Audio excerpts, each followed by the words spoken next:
તો ચાલો વિદ્યાર્થી મિત્રો, વિદ્યાસુર ચેનલમાં તમારું હાર્દિક સ્વાગત છે.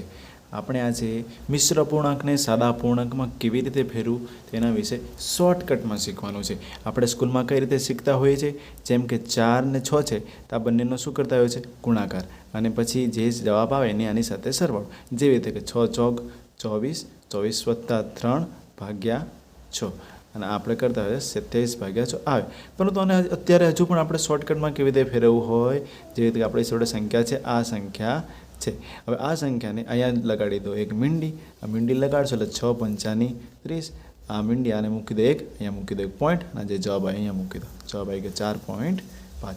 સેમ ટુ સેમ અહીંયા આને આપણે કરવું હોય તો અહીંયા શું લગાવી દો, મીંડી 4, 5, આ થઈ ગયું 5.5. જો તમને વધારે સમજ પડી હોય આમાં તો આ 7 1/2 વાળો જવાબ તમારે જાતે કરવાનો છે. અને વધુ માહિતી માટે આપણી આ વિદ્યાસુર ચેનલને સબસ્ક્રાઈબ કરો.